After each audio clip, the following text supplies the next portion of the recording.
لیکن اسے پتا تھا صدیق اور محمد رسول اللہ کبھی جدا نہیں ہو سکتے ہیں. نہیں یقین آتا تو آج بھی جا کے دیکھ لو روزے میں، آج بھی صدیق اور حضور جدا نہیں ہیں. ساری زندگی صدیق اکبر نے حضور کو اپنے سینے سے لگا کے رکھا، اپنے سینے میں بسا کے رکھا. آج 1400 سال ہو گئے ہیں، حضور نے صدیق کو اپنے سینے سے. آپ نے عائشہ سے کہا اے میری بیوی سیدہ عائشہ، جاؤ اپنے والد کو جا کے کہو مصلی پہ آئے، ایک سیٹ ہے، اب کوئی اور اس میں شامل نہیں ہو سکتا، بلا مبالغہ صدیق اکبر کے حوالے کر دی جائے. جہاں جہاں صدیق خود پہنچ سکتے تھے وہاں صدیق پہلے نمبر پہ آتے گئے، جہاں نہیں پہنچ سکتے تھے کہیں رسول اللہ نے کھڑا کر دیا، کہیں اللہ رب العزت کی ذات نے کھڑا کر دیا. پھر اس کے سامنے کوئی ماں عائشہ کو بکواس نہیں کر سکے گا. میرے بھائیوں، یہ نوجوان کیوں گلی گلی بینر اٹھا کے، اشتہار اٹھا کے، جلسے جلوس کر کے، پلے کارڈ اٹھا کے کیوں گلی گلی پھرتے ہیں، کیوں گھومتے ہیں، کیوں صدیق اکبر کا نعرہ لگاتے ہیں؟ حقیقت میں یہ میرے اور آپ کے محسن ہیں، ہمارے ایمان کی حفاظت کر رہے ہیں. اگر صدیق اکبر کے در پہ پیرا نہ دیا گیا، یاد رکھو کل یہ دشمن رسول اللہ تک پہنچنے کی کوشش کرے گا. اگر پھر والصلاة والسلام على سيد الإنس والجان أما بعد أعوذ بالله من الشيطان الرجيم بسم الله الرحمن الرحيم إلا تنصروه فقد نصره الله إذ أخرجه الذين كفروا ثاني اثنين إذ هما في الغار إذ يقول لصاحبه لا تحزن إن الله معنا.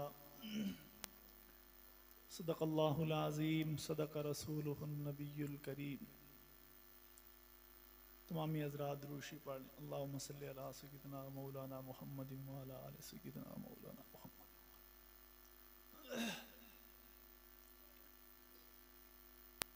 ہم فخر سے کہتے ہیں کہ ہمارے ہیں صحابہ، ہم فخر سے کہتے ہیں کہ ہمارے ہیں صحابہ، واللہ ہمیں جان سے پیارے ہیں صحابہ. سوئی ہوئی قوم کو ایک مرتبہ پھر سے بیدار ہو لینے دو، سوئی ہوئی قوم کو ایک مرتبہ پھر سے بیدار ہو لینے دو. ہر قوم پکارے گی ہمارے ہیں صحابہ.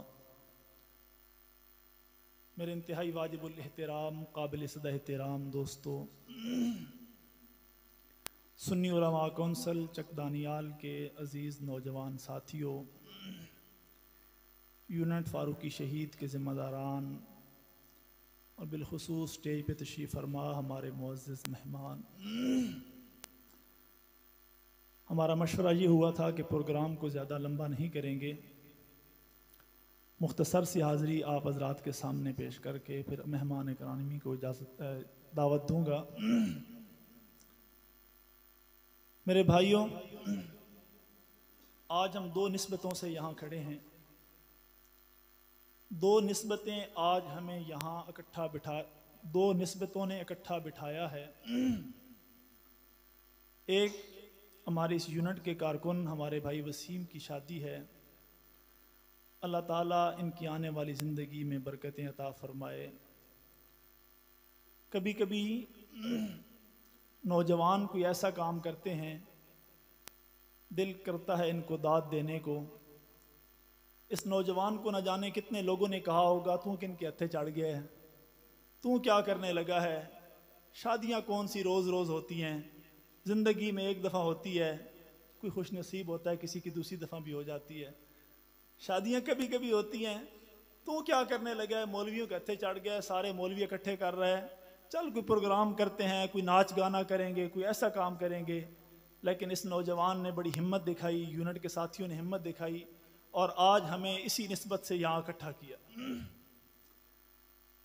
آج ہم بھائی وسیم کی اس شادی کی تقریب میں آئے ہیں. ایک دن وہ بھی تھا جس دن صدیق اکبر کے گھر میں محمد رسول اللہ صلی اللہ علیہ وسلم دولہا بن کے آ رہے تھے. آج سے ایک دو دن بعد بھائی وسیم کسی گھر دولہا بھر کے جائے گا، وہ اس کی کتنی عزت کریں گے، جو اس کے ساتھ باراتی ہوں گے ان کو بھی عزت دیں گے کہ ہمارے بیٹے کے مہمان ہیں، ہمارے داماد کے مہمان ہیں۔ وہ باراتی جو رسول اللہ صلی اللہ علیہ وسلم کے ساتھ آئے تھے اور ابو بکر صدیق کے گھر آئے تھے۔ ابو بکر صدیق کی بیٹی کا رشتہ رسول اللہ صلی اللہ علیہ وسلم کے ساتھ اللہ رب العزت نے خود طے کیا۔ کتنے خوش نصیب ہیں ابو بکر کہ جن کے گھر میں دولہا بن کے رسول خدا صلی اللہ علیہ وسلم خود تشریف لائے۔ اس صدیق اکبر کی عظمتوں کی کیا کہنے، اس صدیق کے فضائل مناقب بہت زیادہ ہیں، ان میں سے چند چیزیں آج آپ کے سامنے بیان کرنے لگا ہوں۔ سنی آپ نے پہلے بھی ہیں، میں اس میں سے اپنے مشن اپنے موقف کے حساب سے 2-4 باتیں کر کے پھر مہمانوں کو دعوت دوں گا۔ پہلی بات، آپ پچھلی زندگی کو ایک سائڈ پہ رکھیں، ہجرت کی رات سے بات اگر کریں، رسول اللہ صلی اللہ تعالی علیہ وسلم نے سیدنا علی کو بستر پہ سلایا اور کہا کہ علی یہ امانتیں ہیں، یہ میری امانتیں صبح کفار کے حوالے کر دینا۔ حضور آپ کہاں جا رہے ہیں؟ کہا میں صدیق کے پاس جا رہا ہوں۔ سیدنا علی نے دوسری بات کوئی نہیں کی۔ حضور وہاں سے نکلے، کفار کی آنکھوں میں مٹی پھینکی، آئے ابو بکر کے دروازے پر دستک دی۔ ابو بکر نے فوراً دروازہ کھولا۔ میں اپنے حساب سے ایک سوال کرنے لگا ہوں، صدیق پوچھ تو لیتے کون آیا ہے؟ کہا کون سا پہلی دفعہ آئے ہیں، ان کے آنے کا انداز بھی، ان کا دروازہ بجانے کا انداز بھی میں جانتا ہوں۔ صدیق اکبر نے دروازہ کھولا، رسول اللہ صلی اللہ تعالی علیہ وسلم باہر کھڑے ہیں۔ صدیق اکبر، میں اپنے تصورات میں اپنے خیال کی بات کرنے لگا ہوں، صدیق اکبر نے سوال کیا ہوگا حضور کچھ امانتیں آپ کے پاس تھیں، وہ امانتیں کہاں ہیں؟ حضور نے کہا ہوگا وہ علی کے پاس ہیں، علی ان کے حوالے کرے گا۔ صدیق اکبر بھی مطمئن ہو گئے۔ جو امانت حضرت علی کے پاس چھوڑ کے آئے تھے صدیق ان پہ مطمئن تھے، اللہ کی جو امانت صدیق اکبر کے حوالے ہوئی تھی علی اس پر مطمئن تھے۔ نہ صدیق کو اعتراض ہے کہ آپ علی کو امانتیں کیوں دے کے آئے ہیں، نہ علی کو اعتراض ہے کہ آپ صدیق کے ساتھ جا کیوں رہے ہیں۔ صدیق کو علی پہ اعتماد تھا، علی کو صدیق پہ اعتماد تھا۔ آج جو ٹیں ٹیں کرتا ہے اس کو نہ علی سے تعلق ہے نہ صدیق سے تعلق ہے۔ صدیق اکبر رضی اللہ تعالی عنہ حضور کے ساتھ چل پڑے، حضور اکرم صلی اللہ تعالی علیہ وسلم کے ساتھ چلے، غار میں تشریف لے گئے۔ صبح ہوئی، ان کفار نے دیکھا کہ حضور نہیں ہیں، اب ڈھونڈنا حضور کو چاہیے تھا۔ ابو جہل ساری پارٹی کو لے کے صدیق کے دروازے پر آتا ہے اور آ کے پوچھتا ہے اے اسما بیٹا تیرے بابا کدھر ہیں؟ میں اپنے خیالات میں ایک بات پھر کرنے لگا ہوں، سیدہ اسما نے کہا ہوگا ابو جہل خیریت ہے؟ میرے بابا کی تلاش کیوں کر رہے ہو؟ میرے بابا کو کیوں ڈھونڈ رہے ہو؟ تم نے تو 100 اونٹ حضور کے سر کی قیمت لگا رکھی ہے، میرے بابا کا کیوں پوچھ رہے ہو؟ اس کافر نے کہا ہوگا، اس ابو جہل نے کہا ہوگا کہ میں ہوں تو ابو جہل اس امت کا سب سے بڑا فرعون ہوں، لیکن پتہ مجھے بھی ہے جہاں صدیق ہوگا حضور وہیں پہ ہوں گے۔ وہ تھا تو ابو جہل اس امت کا سب سے بڑا فرعون تھا، لیکن اسے پتہ تھا صدیق اور محمد رسول اللہ کبھی جدا نہیں ہو سکتے ہیں۔ نہیں یقین آتا تو آج بھی جا کے دیکھ لو، روزے میں آج بھی صدیق اور حضور جدا نہیں ہیں۔ ساری زندگی صدیق اکبر نے حضور کو اپنے سینے سے لگا کے رکھا، اپنے سینے میں بسا کے رکھا۔ آج 1400 سال ہو گئے ہیں، حضور نے صدیق کو اپنے سینے سے لگا کے رکھا ہوا ہے۔ نہ زندگی میں کوئی صدیق کو حضور سے جدا کر سکا، نہ آج دنیا سے جانے کے بعد کوئی حضور کو صدیق سے جدا کر سکا ہے۔ پھر حضور تشریف لے گئے غار میں، صدیق اکبر رضی اللہ تعالیٰ عنہ بھی ساتھ ہیں۔ صدیق اکبر رضی اللہ نے صفائی کی، اندر تشریف لے گئے، حضور اکرم صلی اللہ علیہ وسلم تشریف لے آئے۔ صدیق کی گود میں حضور نے سر رکھ دیا، یوں لگتا ہے جیسے ریل میں، یہ بات آپ نے سنی ہے، ریل میں قرآن پڑھا ہے، صدیق تلاوت کر رہے، یہ بات ٹھیک ہے، لیکن یوں تو نہیں ہو سکتا کہ 3 دن لگاتار حضور اقدس صلی اللہ علیہ وسلم آرام کرتے رہیں اور صدیق بیٹھے رہیں۔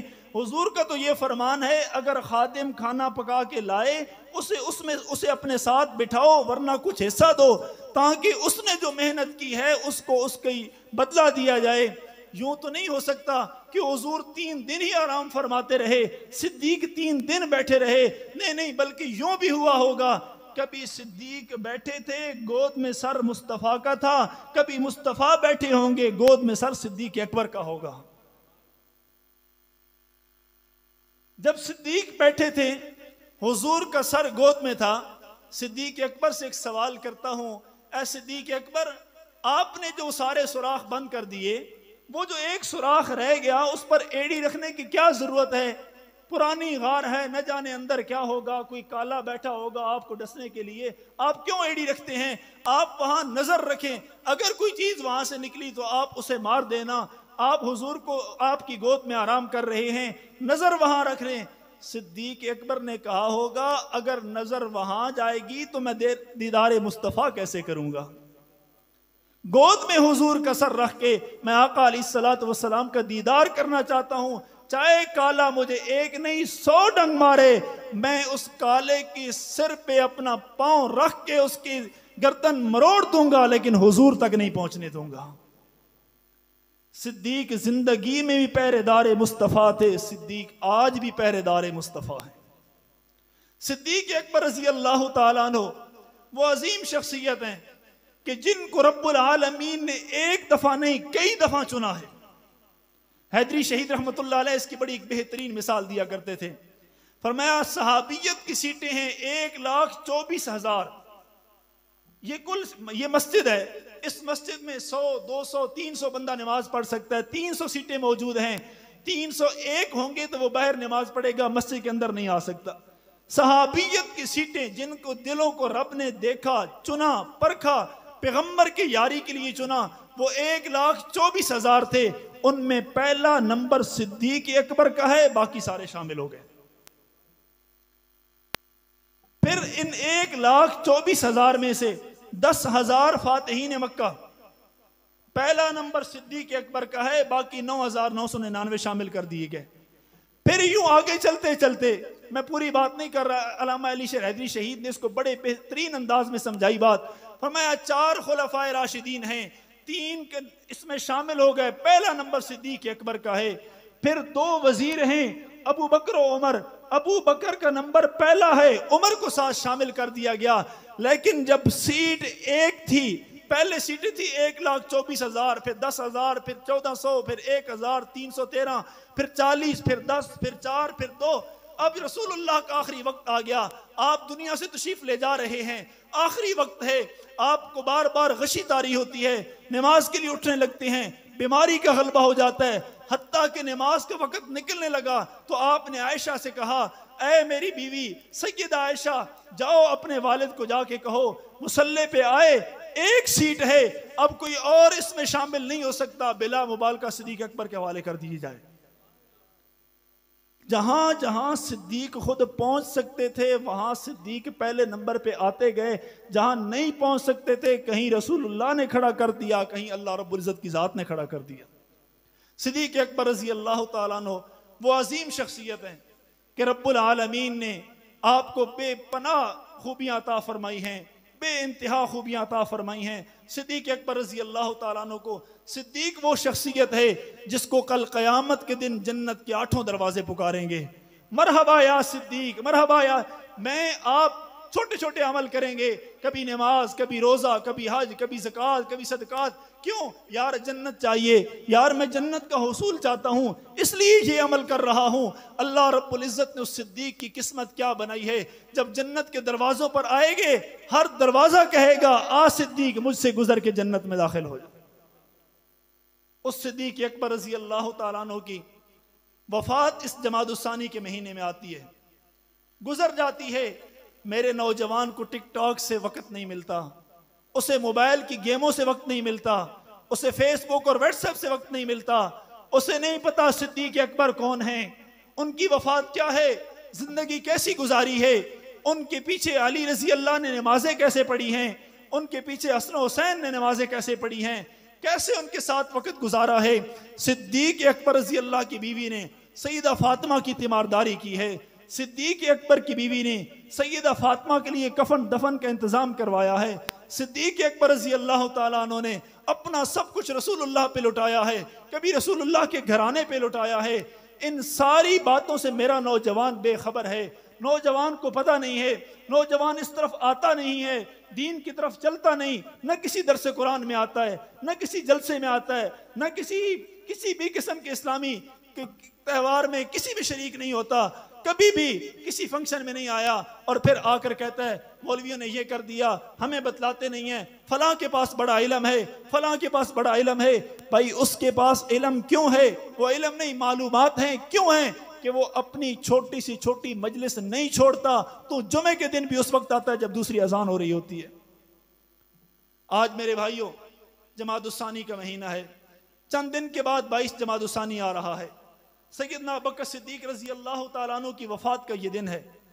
آتا ہے گزر جاتا ہے، میرے نوجوان کو اس کا علم نہیں ہے، میرا نوجوان ان کو پڑھنے کی کوشش بھی نہیں کرتا کہ صدیق نے کس طرح قربانی دے کے رسول اللہ کا دین بچایا۔ صدیق اکبر نے مرتدین سے مقابلہ کیا، منکرین زکوٰۃ سے مقابلہ کیا، صدیق اکبر رضی اللہ نے لشکر اسامہ کو روانہ کیا۔ صدیق اکبر کے اسلام پر کیا کیا احسانات ہیں نوجوان کو پتہ نہیں ہے۔ آج میرے گھر میں بچہ پیدا ہوتا ہے، میں ٹی وی ڈرامے دیکھتا ہوں، میں کبھی کسی سے کہتا ہوں کوئی نیا نام بتاؤ، کوئی نیا نام بتاؤ، نہ اس کے مطلب کا پتہ ہے، نہ اس نام کے سر کا پتہ ہے، نہ پاؤں کا پتہ ہے۔ میرے پاس صدیق اکبر جیسی ہستی کا نام ہے، فاروق اعظم جیسی ہستی کا نام ہے، عثمان بن عفان جیسی ہستی کا نام ہے، علی، طلحہ، زبیر، سعد، سعید جیسی ہستیوں کا نام ہے، معاویہ جیسی ہستیوں کے نام ہیں۔ آج ان کے نام پہ نام رکھنے کی سے مجھے کیوں تکلیف ہو رہی ہے، کیوں موت پڑ رہی ہے؟ میں ان ہستیوں کے نام پر اپنے اولاد کے نام رکھوں تاکہ کل میرا بچہ بڑا ہو، وہ پوچھے بابا میرا نام ابو بکر کیوں رکھا تھا، میرا نام عمر کیوں رکھا تھا، عثمان کیوں رکھا تھا، علی کیوں رکھا تھا، یہ لوگ کون تھے، انہوں نے دین کی خاطر کیا قربانیاں دی ہیں، انہوں نے دین کی خاطر کیا کچھ لٹایا ہے۔ کل اس اولاد کو جب میں بتاؤں گا بیٹا تیرا نام معاویہ اس لیے رکھا تھا کہ وہ حضور کے صحابی تھے، تیرا نام علی اس لیے رکھا تھا کہ وہ حضور کے صحابی تھے، تیرا نام عثمان اس لیے رکھا تھا کہ وہ حضور کے صحابی تھے، تیرا نام عمر اس لیے رکھا تھا وہ حضور کے صحابی تھے، تیرا نام ابو بکر اس لیے رکھا تھا کہ وہ حضور کے صحابی تھے۔ جب اس بچے کے نام میں یہ نام شامل ہوں گے، گھر سے اس کی بنیاد بنے گی، کل اس کے سامنے کوئی شخص صحابہ اکرام پہ تبرہ نہیں کر سکے گا۔ آج میرے سامنے کوئی میری ماں کو گالی نہیں دیتا، میری بہن کو نہیں دیتا، ماں عائشہ کو دیتا ہے۔ مجھے پتہ نہیں ہے ماں عائشہ کون ہیں، ان کا کردار کیا ہے، اسلام کے لیے کیا قربانیاں ہیں، آدھا دین ان کے ذریعے امت تک پہنچا ہے۔ جب مجھے ان کی تعریف نہیں پتا، ان کی سیرت نہیں پتا، ان کا کردار نہیں پتا، میں ان سے بے خبر ہوں، میں کیسے ماں عائشہ کا دفاع کروں گا؟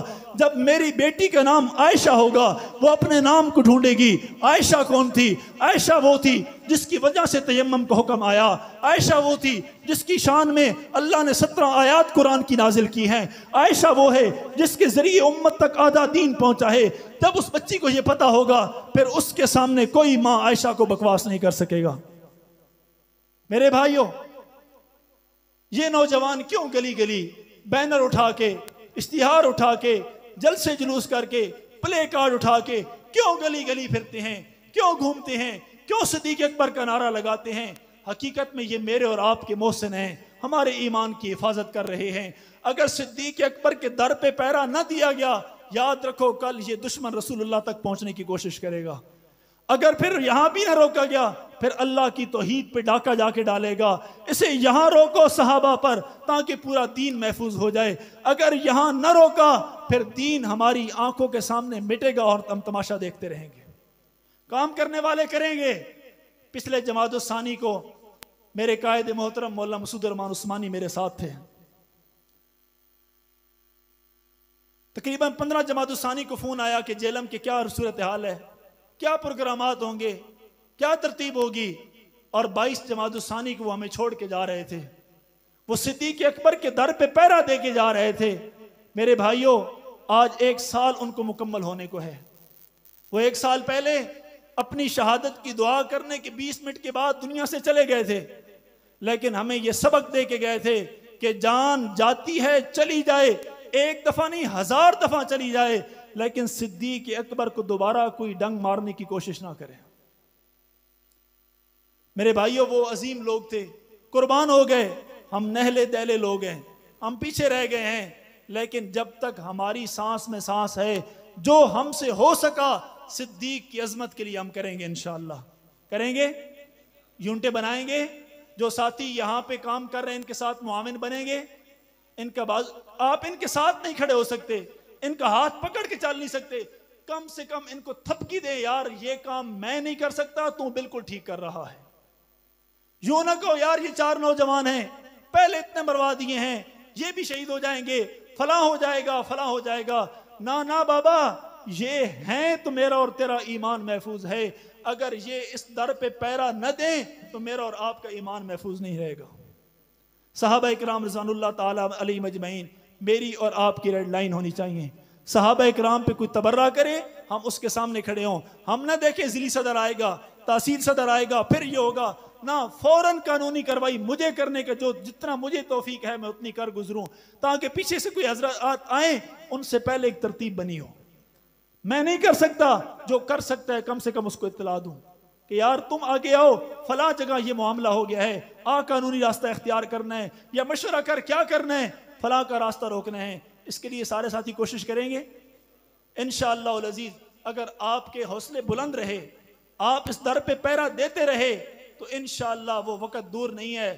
آج ملک شام میں صبح ہوئی ہے، انشاءاللہ یہاں بھی صبح ہونے میں دیر نہیں لگے گی۔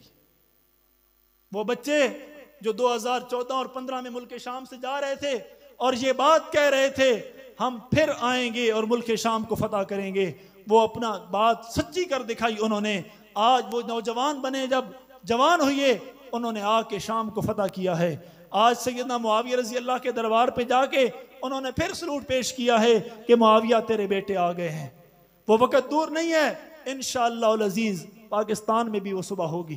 وہ صبح تو روز ہوتی ہے، نظریاتی صبح ہوگی، جس دن میں اور آپ دشمنان اصحاب رسول کو قادیانیت کی جگہ کھڑا ہوتے دیکھیں گے انشاءاللہ العزیز۔ کوشش کریں گے، محنت کریں گے، ہمارا ساتھ دیں گے، اللہ تعالیٰ میرا آپ کا یہاں آنا قبول فرمائے۔